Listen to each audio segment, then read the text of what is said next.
Hi everyone, welcome back to Herky the Cavalier's channel. My name is Mai.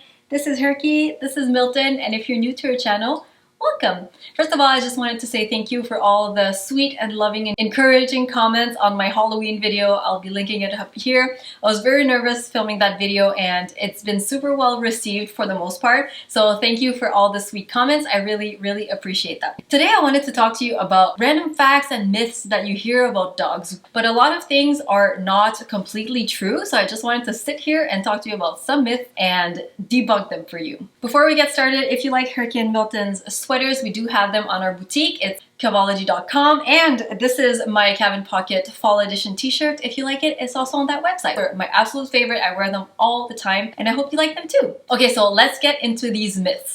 First myth is that only male dogs hump. That is completely untrue, and I know so many female dogs, namely Herky and Milton, that hump all the time. Humping is not only a sexual thing, it can be a dominance thing, it can be stress release, it can mean a lot of different things, and it's completely untrue that it's only male dogs that hump. It's also untrue that only unfixed, they call them intact male and female, hump. Herky and Milton are females, they're spayed, and they still hump. They will actually try to hump us every single day, and I know other females that hump their toys, they hump other things too, but Herky and Milton always try to hump me and Andy. Second myth is that male dogs are the more dominant ones. So this is untrue, and it really depends on the breeds and on the dogs. Certain breeds, and I have noticed that with Cavaliers especially, females tend to be more dominant in general. Male Cavaliers are super sweet, super gentle, and that's a general rule obviously. And other breeds too, like for example Pyrenees mountain dogs. My cousin has a Pyrenees. Her dog is extremely territorial, extremely dominant, and apparently that's a common trait in that breed. So it really depends on the breed, and if you think about it, it kind of makes sense because females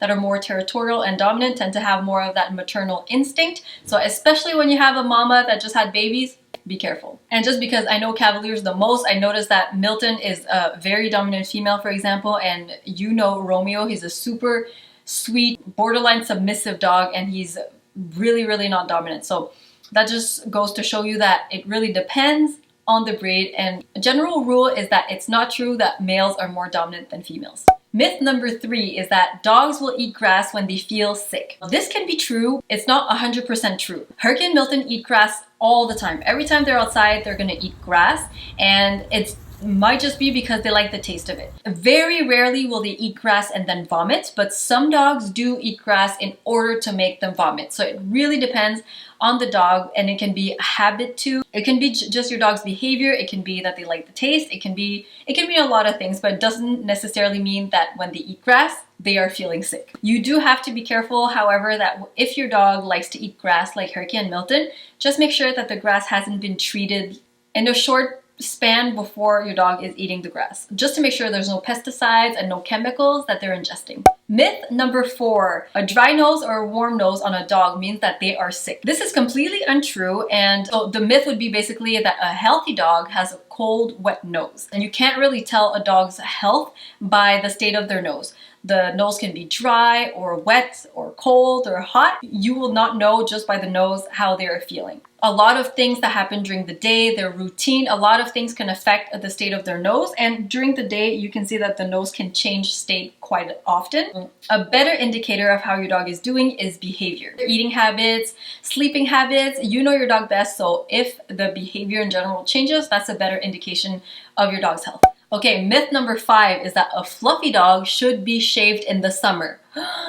Oh my gosh, I've seen so many photos circulating on Instagram, everywhere, on Facebook, on the internet, regarding dogs that are being shaved for the summer. Now this is terrible because some dogs, like Cavaliers, like Shelties, like Border Collies, like Pyrenees, Huskies, all those dogs need their hair. And it doesn't mean that they have a huge coat that they are hot in the summer. For example, take this beautiful big Pyrenees dog, okay?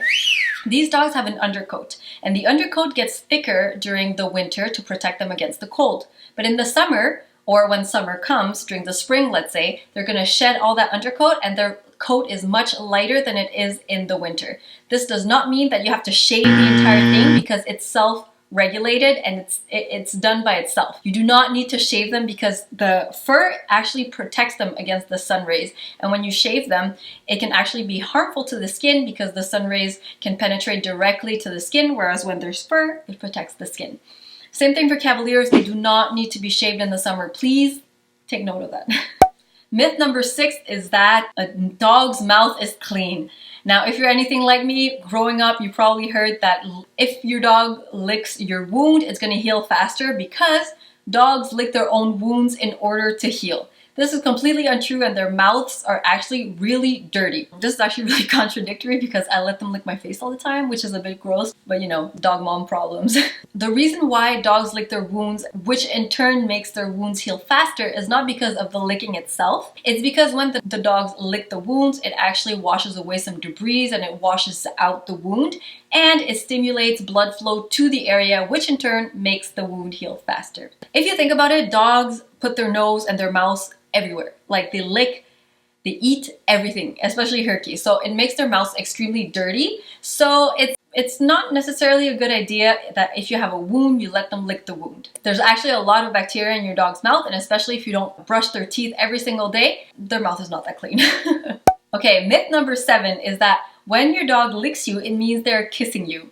And although this is partially true, when a dog licks you, it can be a sign of affection. It is not 100% true. Dogs lick and it's in their natural behavior ever since they are puppies. That's how the mom encourages the dog to start breathing when she gives birth. It can also just be behavior. It can be a force of habit. It can be also simple as you taste salty and they like that taste.